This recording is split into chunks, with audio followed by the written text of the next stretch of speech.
Benar-benar banget. Ini kita lanjut ke berita selanjutnya yang mana nih, Mi? Iya, boleh. Pelecehan? Boleh, boleh. Agak nge-lag tadi, sorry. Oke. Memang pelecehan ini suatu trending topik yang memang apa ya, setiap minggu, setiap bulan itu ada terus. Dan ini kejadiannya ini baru nih. Hari Rabu 16 Februari kemarin.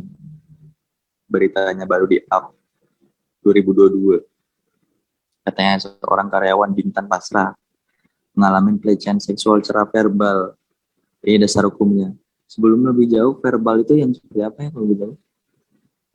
Verbal itu mental deh setahu aku. Eh, verbal itu apa ya, Kak? Ah iya, verbal itu jadi nggak nampak. Hmm. Kalau fisik kan kayak dipukul, di ya dilecehkan secara verbal, secara fisik tuh pasti nampak. Verbal itu biasanya nggak nampak. Itu sih perbedaannya. Mental atau Mungkin ini kita omongan. baca aja kali biar lebih tahu gitu, Mi. Boleh, boleh. Siapa aku?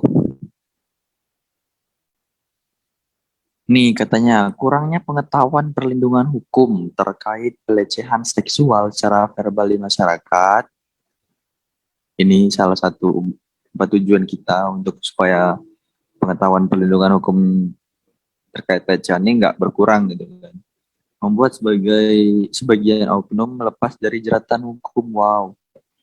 Seperti dialami oleh salah seorang korban yang bekerja di sebuah perusahaan di kawasan Kabupaten Bintan, Kepulauan Riau. Informasi tersebut didapatkan langsung oleh awak media Suara Kepri pada hari Selasa tanggal 15 Februari, di mana menurut pengakuannya dirinya telah melewatkan perlakuan tidak menyenangkan berupa pelecehan seksual secara verbal yang dilakukan oleh manajer HRD dan sudah dilakukan oleh pelaku semenjak setahun yang lalu. Sudah setahun. Korbannya mengungkapkan sebelumnya ia telah melaporkan kejadian tersebut kepada pihak perusahaan. Dia udah bagus ya, dia memang udah melakukan sesuatu dengan cara dia melaporkan tindakan itu. Sehingga pelaku dipanggil dan telah diadakan mediasi. Namun pelaku terkesan tidak mengakui kesalahannya. Bahkan pihak perusahaan tidak memberikan tindakan tegas terhadap pelaku dan ada upaya untuk menutup mata. Akibat dari telah melaporkan perbuatan yang dilakukan oleh pelaku, saat ini korban diberhentikan secara sepihak oleh pihak perusahaan. Malah korbannya yang diberhentikan secara sepihak. Berdasarkan informasi dari pelapor, diketahui korban lebih dari satu orang. Wow. Namun korban lainnya takut untuk melaporkan, dikarenakan ada pengancaman dan penegasan akan diberhentikan dari pekerjaan, seperti yang telah dialami salah seorang korban. Apa itu pelecehan seksual secara verbal nih dia? Pada tahun 2021, Kementerian Pemberdayaan Perempuan dan Perlindungan Anak mencatat terdapat 10.247 kasus kekerasan terhadap perempuan, yang dimana 15,2% itu kekerasan seksual. Ada jurnal juga ugm.ac.id. Fenomena pelecehan seksual di tempat kerja sudah ada sejak pertama kali perempuan memasuki angkatan kerja pada tahun 1974. Wow, ini udah dari dulu-dulu banget gitu. Fenomena ini menjadi terkenal ketika kaum feminis mengangkat terminologi pelecehan seksual sebagai julukan dari perilaku tersebut. Oh, gitu. Sedangkan yang dimaksud dengan pelecehan seksual secara verbal atau verbal harassment adalah ucapan yang dengan sengaja dimaksudkan untuk melecehkan perempuan, melecehkan atau merendahkan, kalau mungkin bahasanya gitu ya. Namun sayangnya di Indonesia hal itu dianggap wajar. Wow. Padahal pelecehan verbal itu kan merupakan satu bentuk kekerasan. Selanjutnya, para ahli juga menyebutkan pelecehan seksual dalam bentuk verbal adalah bujukan. seksual yang tidak diharapkan, gurauan atau pesan seksual yang terus-menerus, atau mengajak kencan terus-menerus padahal udah ditolak gitu. Pesan yang menghina atau merendahkan, yang tadi aku bilang, komentar yang sugestif atau cabul, ungkapan seksis mengenai pakaian, tubuh, pakaian atau aktivitas seksual perempuan, permintaan pelayanan seksual yang dinyatakan dengan ancaman tidak langsung maupun terbuka. Jadi banyak penyebutan pelecehan seksual tuh. Ya, ada dasar hukumnya nih pelecehan seksual secara verbal. Dan ini menurut pandangan hukum, meskipun pelecehan seksual dianggap sebagai pelanggaran serius, namun tidak ada undang-undang khusus yang mengatur bentuk pelecehan atau pelecehan seksual, sanksi dan cara mengatasi pelecehan seksual di tempat kerja. Tetapi untuk mencegah hal tersebut, Menteri Tenaga Kerja telah mengeluarkan pedoman khusus tentang pencegahan pelecehan seksual di tempat kerja. Nah, pelecehan seksual sendiri didefinisikan sebagai setiap perilaku yang tidak diinginkan yang bersifat seksual, permintaan untuk bantuan seksual, perilaku verbal atau fisik atau isyarat yang bersifat seksual, atau perilaku lain yang bersifat seksual yang membuat penerima merasa terhina, tersinggung, dan atau terintimidasi, di mana reaksi tersebut wajar dalam situasi dan kondisi, atau dibuat menjadi persyaratan kerja atau menciptakan lingkungan kerja yang mengintimidasi, bermusuhan, atau tidak pantas. Pedoman tersebut mendefinisikan berbagai bentuk pelecehan seksual yang meliputi pelecehan fisik, verbal, gestural, tertulis, atau grafis, dan psikologis atau emosional. Nah, pelecehan seksual merupakan kejahatan terhadap kesusilaan sebagaimana diatur dalam Pasal 294 ayat 2 KUHP Indonesia.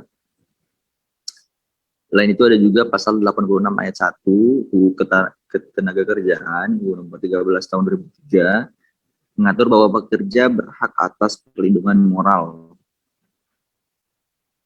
Kitab Undang-Undang Hukum Pidana Indonesia tidak secara eksplisit menyebutkan hukuman apapun untuk pelecehan seksual. Itu melarang tindakan tidak senonoh di depan umum dan kekerasan atau ancaman kekerasan untuk melakukan hubungan seksual. Ketentuan ini menjadi dasar untuk pengaduan pidana yang berasal dari pelecehan seksual di tempat kerja. Korban atau orang lain yang mengetahui kejadian tersebut harus mengajukan pengaduan resmi. KUHP memberlakukan hukuman hingga 2 tahun 8 bulan dan denda uang. Oh, 2 tahun ya. Jika terjadi kekerasan atau hubungan seksual, hukumannya dinaikkan menjadi oke, kalau verbal itu minimal 2 tahun.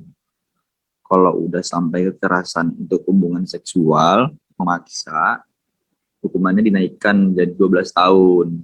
Ini yang Mbak Baby boleh di scroll ke bawah. Mau udah gitu. Ada yang mau disampaikan nggak, Baby? Kalau dari aku gila sih karena perusahaannya tuh nutup mata ya. Berarti kan mereka memang karena mungkin pertama yang pelakunya itu HRD. Yang kedua juga ternyata korbannya nggak cuma satu. Nah, mungkin perusahaannya sangat membutuhkan HRD tersebut, jadi rela tutup mata untuk kehilangan beberapa pegawai biasa lainnya. Kayaknya sih gitu kalau dari aku. Terus juga itu loh di Pinang itu sendiri, di Kepri sendiri itu isu-isu pelecehan kayak gini nih masih sangat diwajarkan oleh masyarakat sekitar dan orang, apalagi kalau pelakunya punya kedudukan atau punya, Jabatan iya benar, kedudukan dan jabatan. Jadi emang kayak mereka akan tutup mata, terus sebisa berusaha mungkin untuk, untuk memberikan namanya.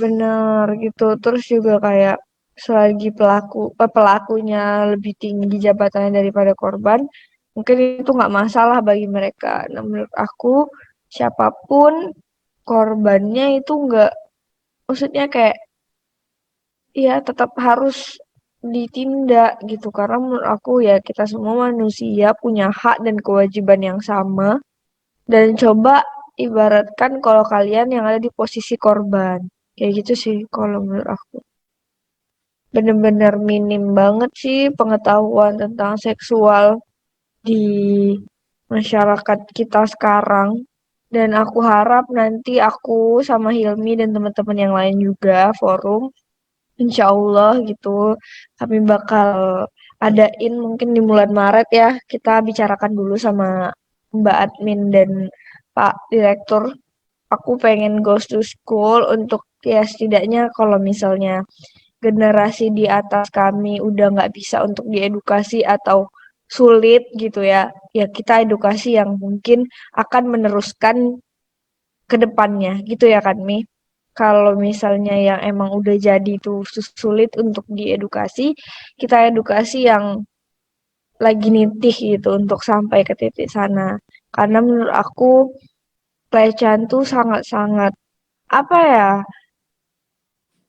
bisa menimbulkan trauma untuk seseorang gitu loh. Malah mungkin dia jadi takut untuk punya pasangan lagi atau dia jadi takut untuk apa ya untuk ngomong kalau dia tuh ya bentuk-bentuk ancaman tuh kan pasti nggak enak ya untuk diterima sama kita gitu. Apalagi ini punya tekanan batin yang lain. Udahlah dia habis dilecehkan terus dia diancam untuk jangan mau kemana-mana. Jadi menurut aku kalau misalnya kalian tuh dapat aduan tentang pelecehan seksual, ya sebisa mungkin jangan coba tutup mata gitu loh karena mungkin dia udah ngomong sama kalian tuh udah ngumpulin keberanian tuh yang gila setengah mati gitu loh Mi, ngerti kan maksud aku? Karena nggak gampang untuk ngomong ke orang kalau kita tuh lagi di posisi nggak baik-baik aja, malah itu bukan posisi yang menurut aku semua orang bisa terima dan ngerti gitu. Jadi jangan coba untuk tutup mata ketika kalian dengar ada orang di sekitar kalian tuh dilecehkan. Coba tanya sama dia maunya gimana atau kasihlah yang terbaik gitu sih menurut aku.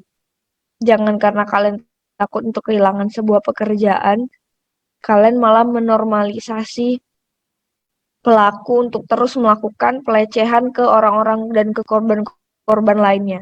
Ya kan? Karena gini, ketika kita diam, secara nggak langsung si pelaku tuh akan berpikir kalau perlakuan dia itu benar dan dia ngerasa oh oke berarti aku nggak masalah kayak gini. Nah itu yang membuat sebenarnya korban yang lebih dari satu karena dia ngerasa yang dia lakukan itu it's okay gitu. Sama kayak catcalling itu kan contoh simpel banget nih itu udah sangat termasuk Verbal. pelecehan seksual secara verbal Hmm. kayak gitu. Jadi ya kayak kita disuilin aja gitu kayak iwit cewek gitu itu udah pelecehan seksual secara verbal atau di kayak mengajak menggiring pembicaraan ke arah seksual kayak tadi kan ada tuh dijelasin kan semuanya menggiring Ada di pokoknya ya "Ah, di undang-undangnya ada yang pokoknya selagi si korbannya ini merasa tidak enak, tindakan tidak itu nyaman tidak nyaman, senonoh, itu bisa dibawa ke jalur hukum kalau sekarang gitu. iya benar nah maksud aku mungkin dari pemerintah sendiri itu udah membuat undang-undang itu untuk mempermudah teman-teman yang mungkin pernah jadi korban pelecehan untuk ayo ngomong gitu. Ini kami pemerintah kasih kesempatan. Tapi kadang karena ada dari beberapa orang yang lebih mementingkan diri sendiri, bersikap egois dengan diem doang atau mencoba menutup kasus kayak gitu kan. Karena dia punya sesuatu yang dia miliki Iya, dia gitu. punya kesibukan sendiri, ya. Jadi Karena kayak ya menurut aku jangan egois lah. Coba posisikan diri kalian di korban tersebut atau kalau kalian laki-laki ya coba mikirin kalau adik kalian, kakak kalian, istri kalian, anak atau anak kalian digituin pasti kan nggak akan terima ya. Jadi jangan egois untuk HRD-nya juga kayaknya dia mungkin apa ya otaknya nggak ada mungkin kali ya. Karena menurut Karena aku, cobalah pikirin anak kalian digituin terima nggak sih kira-kira? Gitu kan, kayak anaknya di, pasti enggak dong keluar-keluar nanti. eh, pasti kor-kor kayak ya bayangin coba kalau anaknya digombalin sama cowok jalanan atau cowok yang emang Enggak pasti. gak mau kan Dianya yang pastinya. ngelakuin ke orang lain. Emang jadi kalau kalian nggak mau keluarga kalian digituin, jadi jangan gituin orang gitu sih kalau menurut aku. Salut ya kalau orang yang sudah korbannya ini dia berani gitu untuk speak up walaupun hasilnya itu nggak sesuai apa yang kita semua harapin karena ujung-ujungnya dia kasusnya itu Nah, yang ditutup penting kan, dan dia dikeluarkan ya dari perusahaannya. Dan sebenarnya mungkin salah satu alasannya itu karena kadang pelecehan seksual secara fisik aja sulit untuk ditanganin karena kurangnya apalagi verbal ya. bukti, apalagi verbal. Ya kali kita tiap hari ngerekam voice note gitu kan. Mana nih ya yang apa namanya seksual verbal aku nih gitu kan. Orang Tapi ya bisa. sebenarnya kalau sekali udah digituin, kalian mau ngerekam sih gak masalah ya menurut aku. Oh iya betul Itu betul. bukti bener. Jadi kayak gini loh, aku tuh pernah di situasi kayak aku nggak berani untuk mencoba karena aku takut sama hasilnya. Aku takut aku nggak bisa terima hasilnya. Tapi ya aku setuju nih sama Mbak yang ngelapor ini, walaupun kasusnya ditutup, walaupun emang dia sakit banget pasti kan. Tapi ya setidaknya dia udah mencoba dan alhamdulillah akhirnya kan kasusnya terkuak juga kan gitu. Jadi ya menurut aku mencoba tuh nggak ada salahnya walaupun kadang aku sendiri tuh masih takut untuk mencoba hal-hal yang kayak takut. Aku takut kalau aku tuh gagal gitu. Aku takut kalau aku tuh nggak bisa nerima nih yang sebenarnya yang terjadi sama aku. Tapi itu tuh nggak masalah gitu. Yang penting kalian punya orang-orang di sekitar kalian yang fair dan peduli sih menurut aku. Jadi lingkungan tuh juga sangat mempengaruhi gimana kalian sebenarnya. Setuju nggak, Mi?